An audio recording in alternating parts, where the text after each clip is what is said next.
Hey guys, welcome back to Wrestling News 365. Hope everyone is doing very well. As always, there is a ton of news stories to get into today, so let's talk about WWE. Let's talk about SmackDown, because last night we may have seen the beginning of the return of Finn Balor's The Demon character. Now, last night, of course, SmackDown featured a Universal Championship main event between Finn Balor and Roman Reigns, which Roman Reigns won. He is still the Universal Champion. Shock, I know. I'm shocked by it as well. I didn't see that one coming. That is sarcasm, by the way. But WWE may have teased the return of the Demon after last night's SmackDown on Fox main event. Now, last night, SmackDown's main event from Jacksonville, Florida, saw Roman Reigns retain the Universal Championship over Finn Balor. Now, Balor was attacked before the match by the SmackDown Tag Team Champions, the Usos, of course, members of the bloodline with Roman Reigns, but he ended up giving Reigns a good run for his money despite being attacked before the match. But after the match, Reigns made his exit from the ring with his special counsel Paul Heyman raising the Universal Championship right behind him. But Reigns' music was briefly interrupted by a red light and the sound of a heartbeat going right over the arena. Now, Reigns was caught off guard by this interruption, but it quickly stopped and he kept walking as SmackDown went off the air. Now, the post-match moment led to fans speculating that we may see Balor bring back the Demon for a match against Reigns at the Extreme Rules event on September 26th. It was also speculated that this could be a tease for Brock Lesnar or perhaps even the Fiend Bray Wyatt, who was released from WWE in July and is rumored, of course, to be signing with AEW soon. Of course, it seems way more likely that this is a teaser for the return of the Demon, which seems to be the general feeling amongst most fans on social media. Now, we have not seen Finn Balor's alter ego since the WWE Super Showdown event from 2019 in the Kingdom of Saudi Arabia, where the Demon defeated Andrade to retain the WWE Intercontinental Championship. So I think most people, myself included, thinks this is going to be the return of the Demon. The only thing I will say about this, and it does make you wonder, why did they do the match last night? I'm not really sure. It's got to be ratings, right? It has to be ratings and viewership. That's my only kind of thing I'm thinking there. Otherwise, it just seems a bit bizarre for them to do the match. I'm not one for non-finishes and them not to be following through with matches once they've been advertised and that kind of thing. Don't get me wrong. WWE does enough of no contests or double disqualifications or DQ finishes, countouts, etc., that kind of thing. So I'm glad that they didn't do that, but at the end of the day, Roman Reigns did still defeat Finn Balor last night, and part of the biggest problem right now, I guess, with Roman Reigns, and don't get me wrong, I think like a lot of people, I'm enjoying his Universal Championship reign. Obviously, he's been champion for over a year now, and I don't think at any point there's been really any credible person to defeat him for the Universal Championship, to be honest with you. And part of the problem they have now, given the fact that Reigns has been so dominant, and he's so all-encompassing for SmackDown, and it doesn't look like anyone can defeat him for the Universal Championship. Sometimes it's difficult now for Reigns to have a match where, as a viewer, you legitimately believe he's going to drop the Universal Championship. A lot of the time, you just don't believe it anymore. I think Cena was a good adversary for him in the fact that Cena could legitimately, you go, well, I could see them putting the title on Cena, but then, of course, they ruined it by having Reigns say, well, if I lose, I'm going to quit. Well, it's definitely not going to happen, even though that you knew he probably wasn't going to lose the title to Cena anyway, because Cena's going to go back off to Hollywood, even though he's back next week. That's the problem that they have with Reigns right now, is making those Universal Championship matches genuinely believable, that as a viewer you can buy in that maybe, just maybe, this will be the person that defeats him for the Universal Championship. And you maybe would have believed that with Balor, but Reigns beat him last night, so realistically you would think, well, what chance has he got of defeating Roman Reigns anyway? Now, I know you might say, well, he's bringing back a different character in the Demon, and maybe that's going to be the thing that actually convinces you that maybe Balor's going to have a chance. Normal Finn Balor wouldn't be enough to defeat Roman Reigns, but what about if he brings back the Demon? Maybe that will be enough to actually defeat the Tribal Chief. I don't know. But look, I think that we're getting Balor versus Reigns at Extreme Rules. I think that was always the case. I thought going into last night's show that we would have some kind of a no finish, which would have led to a match at Extreme Rules for the title. Again, slightly surprised that they gave away the title match on TV last night. Part of me almost thinks that might have been, I don't know if it's got anything to do with All Out. I'm actually not going to go there. I was going to go there and say something like, oh, they're just, they're trying to counteract AEW, that kind of thing. I don't know if I really want to go there and open up that can of worms. But it looks like we're going to get Reigns versus the Demon at the Extreme Rules. The issue is that Reigns is going to win that match as well. Because Reigns is going to win that match. He's going to then face Brock Lesnar at Crown Jewel in October, which again, he's going to win that match. So it does make you wonder, like, who legitimately is going to be that person to beat Reigns for the Universal Championship? Part of me thinks it should be Big E in terms of cashing in Money in the Bank. I don't even know if that's going to be the case. I could much more easily see Big E cashing it in on Monday Night Raw on Bobby Lashley to become the WWE champion. I see no end in sight.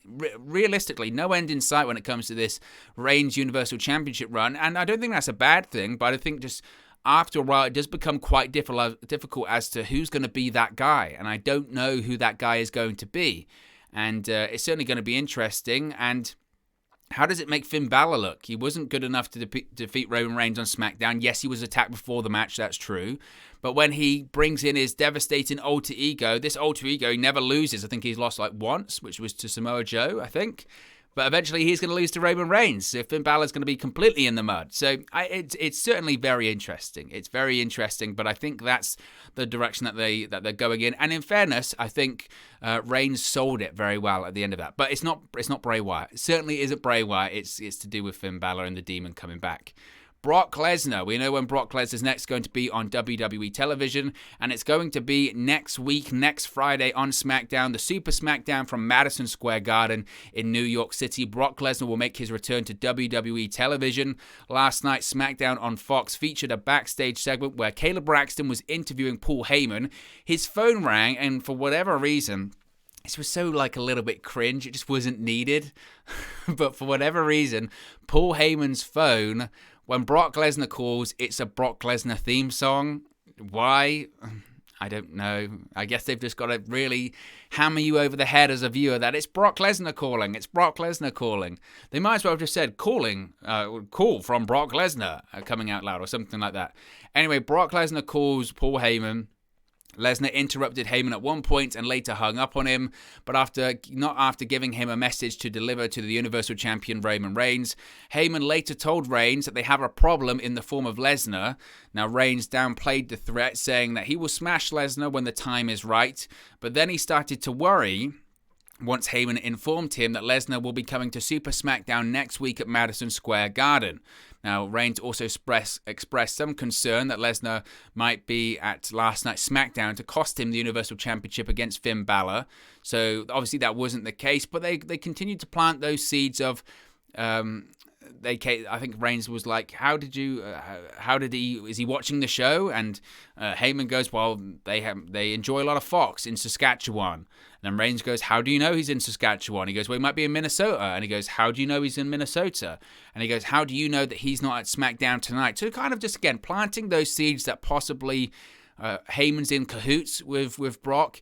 I do think it's an interesting storyline. I mentioned this before. It is interesting because I don't know. I really don't know what side of things Heyman's going to come out in. And I think I'm leaning more towards, I think they're going to play it down the middle. I don't think they're going to force Heyman to pick a side. I really don't. I think obviously Reigns is going to be the heel and Brock's going to be the babyface. But I think they're probably leaning towards just saying, look, we're going to play it completely down the middle. And this isn't going to be a case of Heyman turns on Brock, because I really don't think that's going to happen. I don't think it's going to be a case of Heyman turning on Reigns, because I don't think Heyman wants to do that, especially when Brock's not going to be there every week. And Heyman enjoys working with Reigns, and Reigns enjoys working with Heyman, so I don't see that changing anytime soon. So in reality, I think they're going to play it completely down the middle, where Heyman's torn, and he kind of stands in a bit of a neutral corner, shall we say, or maybe he leans even more to Reigns. I don't know. I really don't know how they're going to play it, but I think that's interesting. That's a good thing, keeping us guessing and trying to have us to figure out where this one actually is going to go isn't a bad thing whatsoever. So I'm interested. I'm interested to see what happens next week. I don't know if there's going to be physicality. I would assume there would be, but they're going to show the next chapter of this Lesnar, Heyman, and Reigns storyline that, again, I would previously have no interest in seeing Lesnar versus Reigns. Once again, we've seen it a million times, but the dynamics are completely different now. Completely different. And I think that's absolutely fascinating. So I'm very interested to see that next week. And obviously they're stacking that show because, of course, next Friday it's from Madison Square Garden. They've got Lesnar, they've got Cena, they've got what we're going to talk about in a second. So they've got a big show, and it's going to be fascinating. Absolutely fascinating to see what they do next week. Speaking of that Super SmackDown, next week we also have a SummerSlam rematch because Seth Rollins versus Edge has been announced for the show. Of course, this will be a rematch from Edge's victory at SummerSlam.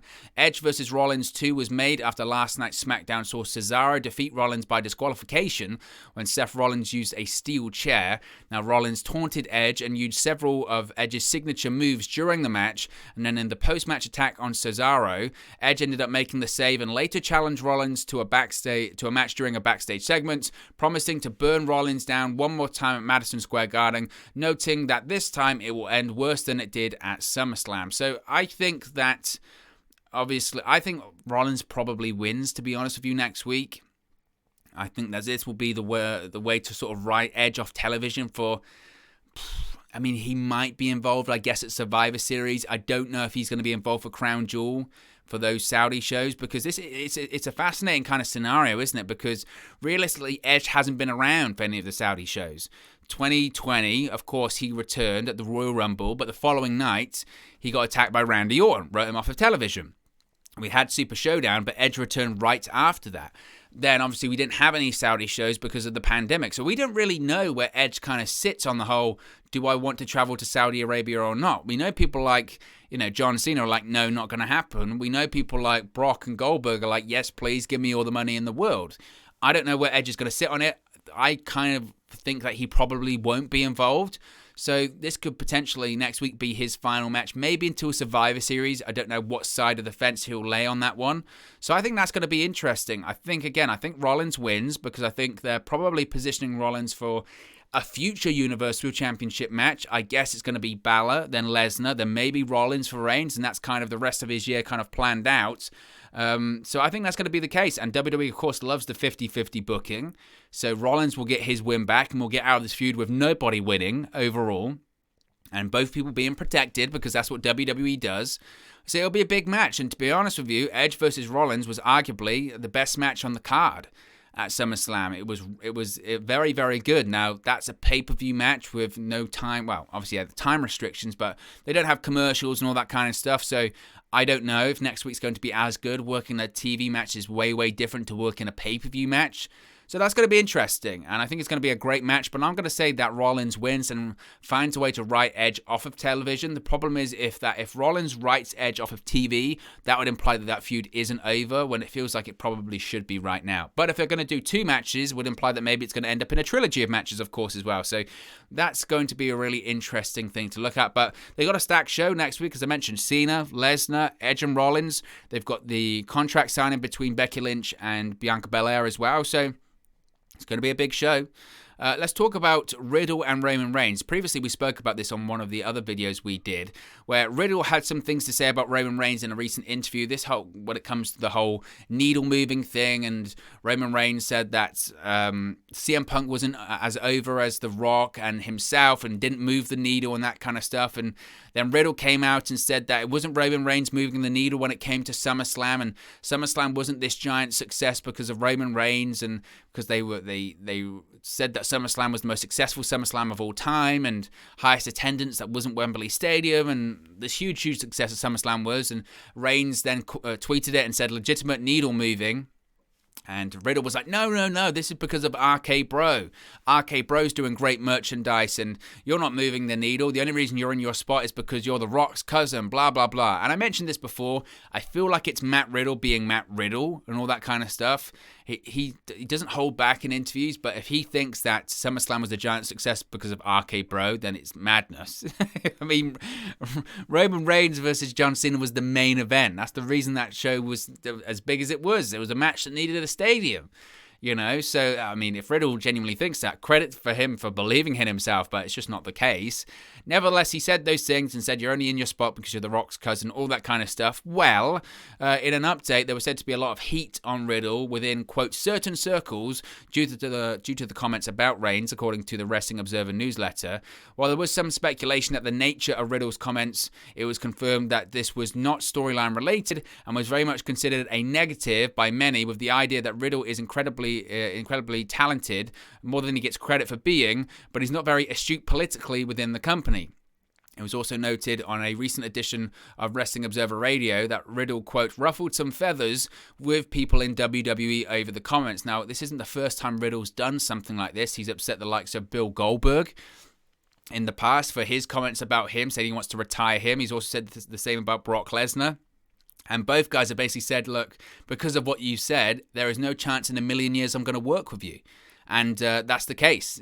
That's the case. And Brock even singled him out, said, keep my name out your mouth. We're never going to work with each other. And it almost goes back to the point of why would you say those things then? Why? I mean, it's Matt Riddle being Matt Riddle, I guess. And that may be the issue that really stops him getting to world championship level in WWE. Because at the end of the day, WWE is an unbelievably political company. And Riddle's not very good at playing politics. And historically, people that aren't good at playing politics, they don't thrive there. There's a level. Vince McMahon may like you, but he could change any day on that kind of thing. So I think he needs to be a little bit careful with some of the stuff that he's saying.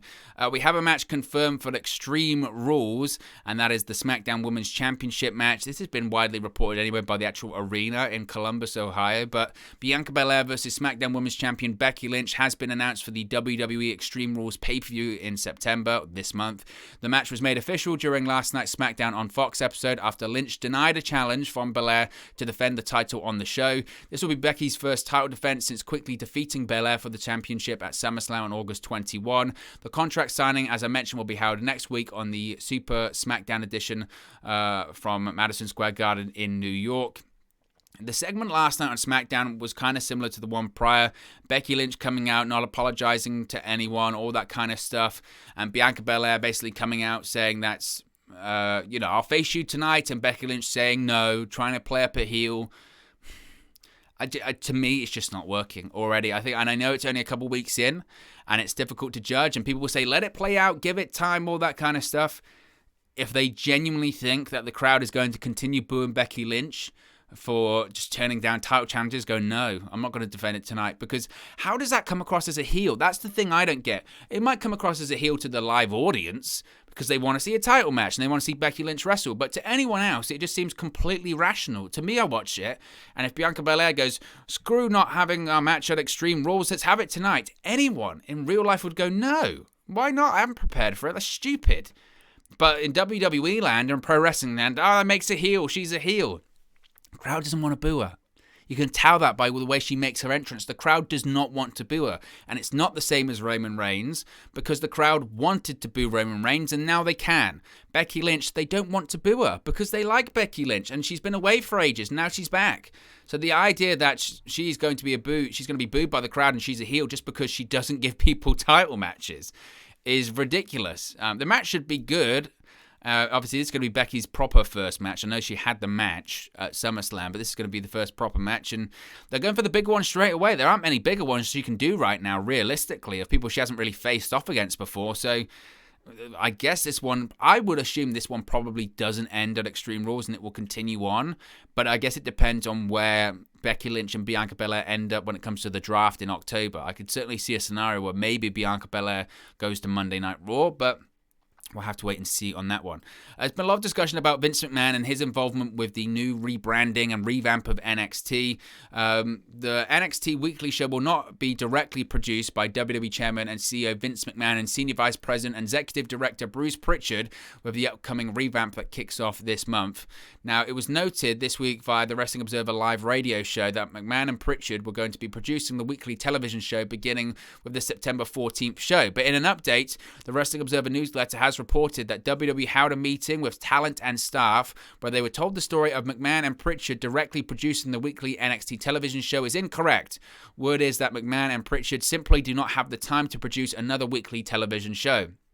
Now, whilst McMahon and Pritchard won't be directly producing the weekly television show, Vince remains in charge of everything in WWE, as there have been, and will continue to be making more big-picture decisions on the NXT brands that are made by higher-ups in the company, those outside the NXT circle, including decisions related to creative, branding, and marketing. An example of this is the recent round of NXT releases, which include Bronson Reed and Bobby Fish. Another is the new colourful NXT logo that has been making the rounds, which was created with no input from the NXT side of things. So It's funny because, again, Wrestling Observer Radio came up with that story and they've had to backtrack on it because it's not true.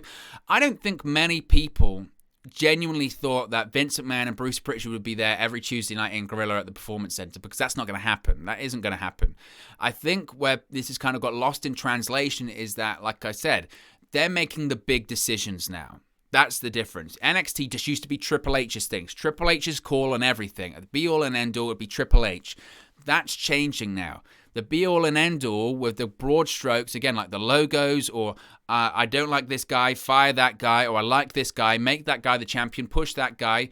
Basically, it's going to be a case of Vince McMahon telling Triple H and Shawn Michaels broadly, this is what I want, or this is who I like, or I don't like that, or don't hire that person, don't push that person because they're going to be fired. I don't know. That's basically what the situation is going to be. Or Bruce Pritchard, because he's the genius head of creative, my word, what a stealing of a living he's making right now, would be saying, this is the gimmick we see this guy in, give this guy the gimmick and he's got to work it, and in 6 months he's going to be on Raw or SmackDown. That's how I feel that they're going in. Again, it feels like the death of NXT, but that's no surprise because that's NXT's been dying for a while, and this is just the final nail in the coffin, unfortunately. There's a bit of an update when it comes to Adam Cole. Maybe Adam Cole's going to make his AEW debut this weekend. We don't know. Certainly has been rumored. Adam Cole has reportedly told WWE that he is not willing to give up his Twitch account. Now, Cole, of course, has developed a dedicated following on Twitch where he streams video game content. Cole has often talked about how he appreciates the people he has met on Twitch and how important the community is to him. Now, it was reported yesterday by Fightful Select, which of course is their Patreon service, be sure to check that out, that Cole has made it clear well ahead of time when it comes to his WWE contract expiring back in July that he was not willing to give up his Twitch account as many other wrestlers had been following WWE's third-party content ruling last year. Cole's Twitch account was said to be non-negotiable in any WWE contract talks he had. It was noted that WWE higher-ups weren't excited to talk to Cole about it in general because they didn't have much leverage in the situation, and that and this was even before they knew his contract came up in July. So that whole talk of my Twitch stream is going nowhere, my Twitch channel is going nowhere, basically stems from either WWE gives me what I want, or I'll go somewhere else and I'll continue it. The Twitch thing is non-negotiable. And I think WWE are concerned about it because if they give it to Adam Cole, they have to give it to everyone else. So Adam Cole could be single-handedly blowing up this Twitch whole third-party platform stuff. And if he does, good for him. Good for him. Good for him for standing up what you believe in, because you've got him. You've got him. You have leverage. Previously, other people might not have had leverage. Even people like AJ Styles, they're signed into like 3 or 4 year contracts. Same as Zelina Vega. But Adam Cole's got them right now because they want to keep Adam Cole and they don't want him to go to AEW. Make concessions. Either I get to keep my Twitch channel, or I go to somewhere else, which I know they'll let me keep it and they'll be happy to have me. So good for Adam Cole. Good for Adam Cole. I don't know where he'll end up. I still think he'll probably end up in AEW. Finally, a match has been announced for Raw on Monday. I say it's been announced, but who knows at this point, because it'll probably change about 500 times. But WWE has announced a couple of big matches for Monday's Raw in Miami, Florida. Raw will see Charlotte Flair defend her Raw Women's Championship against Nia Jax. This comes after Jax defeated Flair in that stiff non-title match this past week on Raw. WWE has also announced a tag team turmoil match for Monday Night Raw. The winners will become the new number one contenders to the Raw Tag Team Champions Riddle and Randy Orton, RK Bro. The following teams have been announced for the match: AJ Styles and Omos, the Viking Raiders, Lucha House Party, Jinder Mahal and Via, T-Bar and Mace, Mustafa Ali and Mansoor, and The New Day. Who's going to win that match? Given the rematch culture, I wouldn't be surprised if it was AJ Styles and Omos. Personally, I would prefer it to be a T-Bar and Mace. I think they're a good tag team. I think they're a bit of a throwback, and it's different. It's new. That's what we want. Something a bit different, something a bit new. So I would prefer it to be them. I wouldn't have a problem with that whatsoever. I really, really wouldn't. Not a problem at all. Again, it could change. That, to me, that tag team turmoil match will probably last like an hour. I'm not exaggerating either. When they do these gauntlet matches, they do it on Raw because it fills an hour. They love it every time. Elimination Chamber time. Let's do a gauntlet match. Why? It takes up an hour. It takes up an hour. We just don't have to think about it. So that's the case. But look, guys, as always, it's just one man's opinion. What are your thoughts? All of these WWE news stories we've spoken about today. Let me know your thoughts in the comment section below. I'll do my best to respond and reply to all of your comments. Really enjoy interacting with you guys, talking about WWE, AEW, Impact Wrestling, New Japan Pro Wrestling, all things pro wrestling here on the channel. So be sure to get involved with the community. Drop a comment below. All opinions are welcome. If you have enjoyed this video, please do smash a like on the like button too. Really does help us out here on YouTube. Got the rankings and get into people's recommendation feeds if they haven't seen our videos previously. But most importantly, if you haven't already, please do subscribe to Wrestle News 365. You can do that by clicking the bottom right hand corner of the screen right now, or if you wait a few seconds, there'll be a subscribe button at the end of this video along with another video for you to watch. Thank you very much for watching, listening, streaming, or having come across this video today, and I'll speak to you again very, very soon. Hey guys, thank you for watching, listening, streaming, or however you come across this video today. Be sure to click on the video on the right there to watch our next video, or click the bottom there to subscribe, or the bottom right hand corner. Thank you very much, and I'll speak to you again very soon.